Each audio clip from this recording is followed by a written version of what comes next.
Hey guys, and welcome to Pheas Airsoft, where today I'm going to unbox this DBAL A2 clone from AliExpress.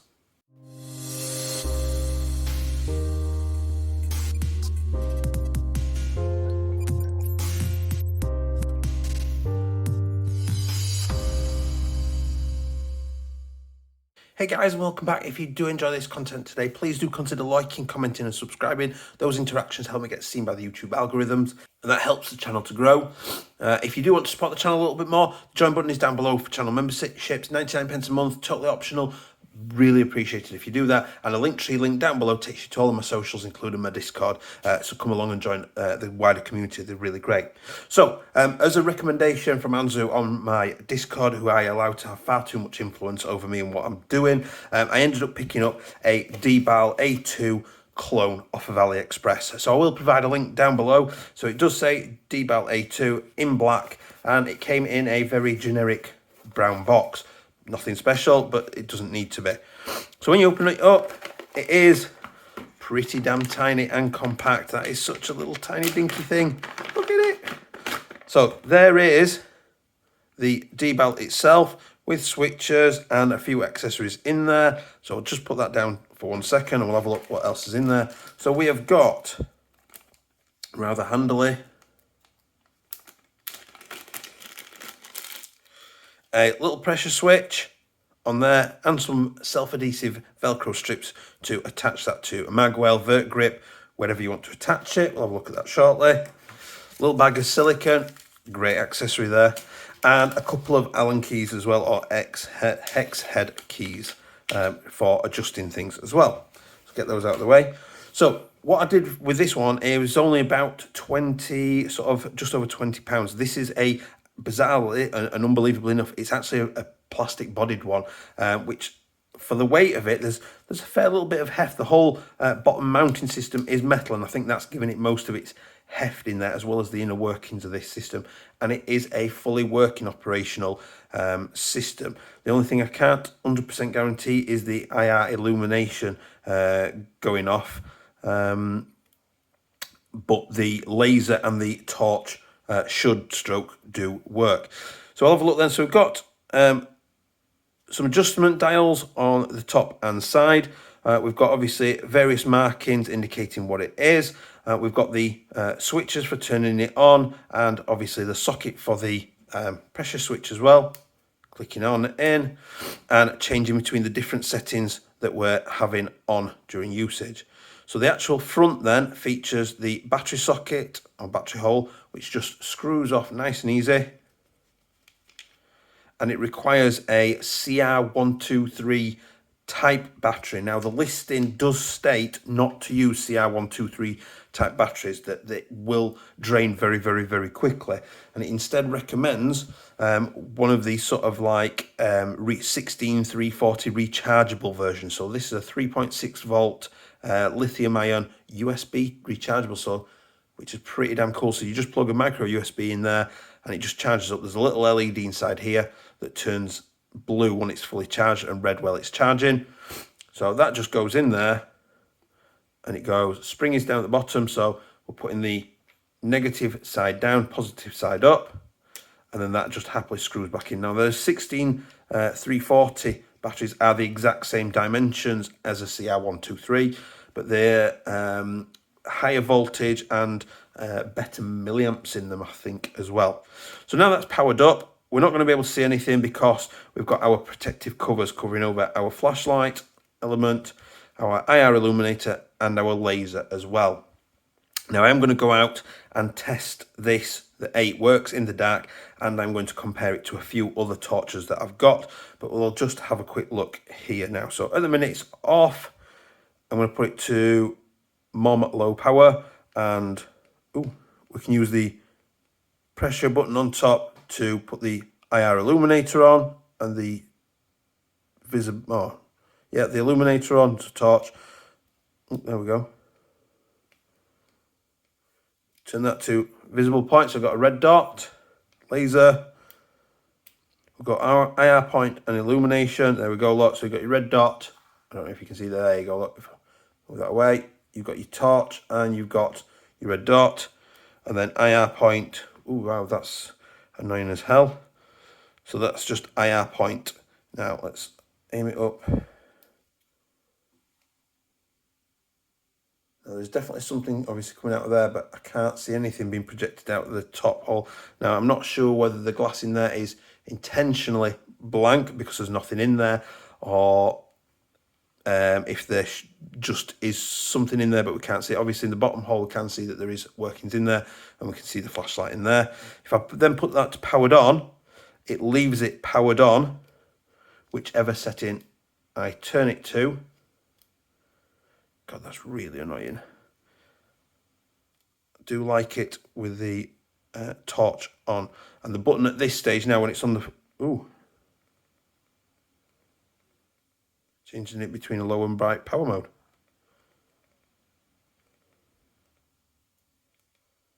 In fact, that's changed modes, hasn't it?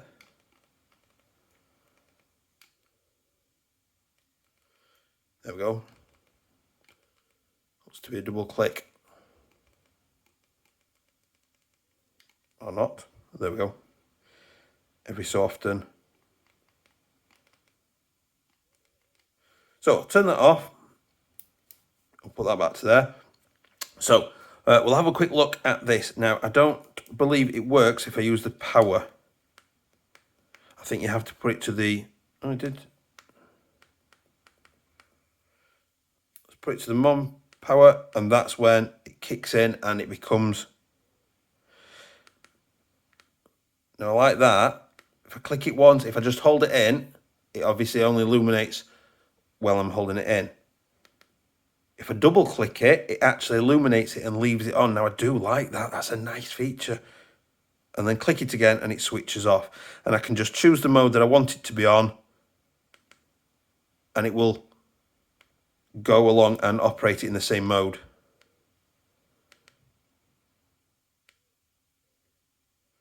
I do like that. That is quite cool. The fact that that's come with it as well as the pressure switch is pretty cool as well. I am liking that. So what I'm going to do then is I'm going to take it and compare it to a few torches that I've got already.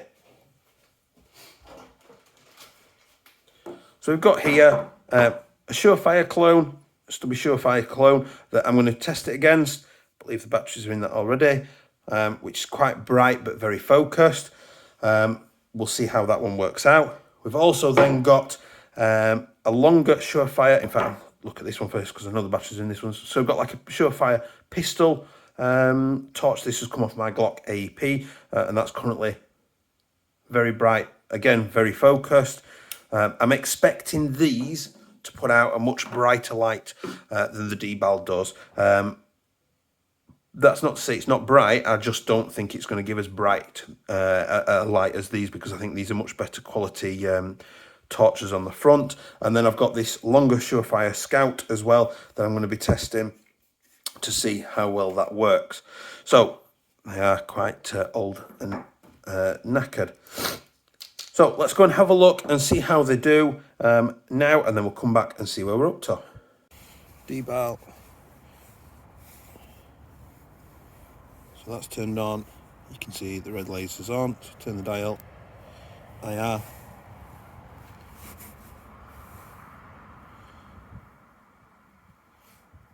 Fairly good level of illumination. And then you've got the laser. And the illumination.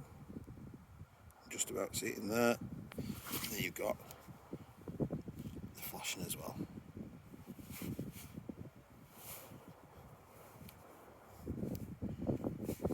So Surefire clone, long one, so good range,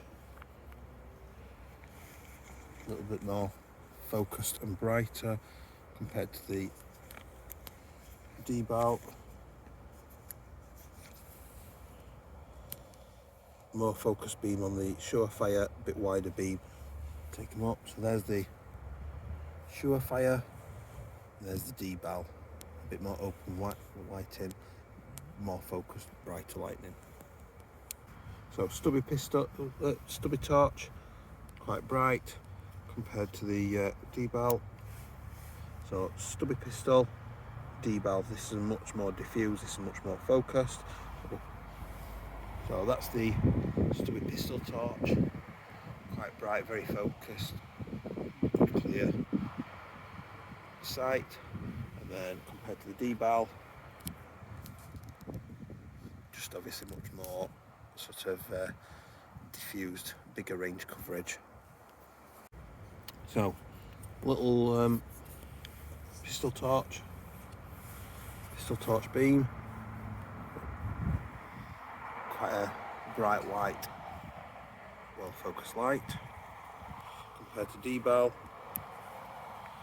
So that's the little pistol one, that's the DBAL one, again much brighter looking up. So there's the pistol base one, and there's the DBAL base one. So I am back from a local heritage site at night where I've been and tested these out. So I was pretty much right, is these three torches can produce a much keener, more focused beam of light, which particularly if you want to shine them in people's eyes to distract them, that's going to work well. That's not to say that this did badly. I was still pretty impressed with the amount of light that was actually giving out. It's definitely not as bright as those, but it also wasn't as focused as they were. They were a very focused beam of light, whereas the DBAL was more, as you can see then, you saw in the testing footage, the light itself from these tends to be very focused and very bright, whereas this is a little bit more diffused as well. Now, I've not been able to yet test how long one of these batteries would last, but I'm expecting quite some time. It does recommend that one of these should get you through a day and then some relatively easily, provided that it's not constantly on for 12 hours, 24 hours, or what have you. Now, in an airsoft event, if you're running a torch, do you really use it constantly switched on? Not particularly, no. You tend to be on and off and on and off and on and off. So I would expect that two of those little batteries would get you through a weekend event, more than likely. The fact that they're so easy to recharge as well, again, I will put a link to these down below. They're from Torch Direct in the UK. I'm pretty sure you can get these in a number of other places as well. Now, this was significantly cheaper than the other options out there. There was a metal one that was about just over £40 at the time on AliExpress. This one, with it being plastic bodied, was only 25 sort of ish pounds, and I don't even think that was even with applying a discount. That's already pretty cheap. It does feel really solidly built, and my son dropped it when we got to the heritage site to have a look at it. He dropped it, and I can't actually see any sort of marks on it. He dropped it about 3.5 foot out of his hand. I can't even see any marks on it that would indicate that it's been dropped. So considering that it's plastic, that's pretty impressive that it has taken that fall with no real visible damage to it at all. So if you're looking for something a little bit different than a PEQ box, and you are looking for something that a little bit trendy, has got the flashlight, maybe a laser if you really feel the need to have one, although a lot of sites have banned the use of lasers, then this is a very good plausible option that you can get. The fact that it comes with the pressure switch that you can double click to engage it and leave it switched on, and click it again to turn off, that's quite a handy little inclusion in a neat little box. The attachment for a rail then is very, it's QD, so you can have that on and off very quickly. Now, there is a little bit wiggle in there, but you can use a flathead screwdriver to tighten this down if needs be. The hex keys will allow you to remove this mount. Oh, no, they're not. Oh, famous last words. They're a little bit wider than both those hex keys. There is a mounting point. Obviously, it's attached to a little bar underneath, so I suspect you may be able to switch this mounting system off for something else if you wanted. But I am very, very, very impressed with it, and I am getting more and more into my accessories as time goes on. I think a well sort of dressed up AEG or piece of kit can look very, very, very nice indeed. So I hope you found that useful. If you were looking for a review, obviously, about this product, there you go. I hope that's sort of helped a few people out. It is a cool little piece of kit, and it's going to go probably regularly on whatever I'm running as my main, as an extra just accessory. Possibly not with the pressure switch if I'm not intending to actually use it during game, because I often just do day skirmish events. But obviously I would straight away get that mounted on my weapon if I was going to be running a night event or an indoor dark event or that kind of thing. So for the money, you really can't argue, to be honest. It took about 2 weeks, early 2022, to come from AliExpress. I ordered it, I think, not long after Christmas, and it had come by the end of January. I think it was about 3 weeks in total to come. I'm really happy with it. So I hope you found that useful. Please do remember to like, comment and subscribe, and I will see you next time. Bye.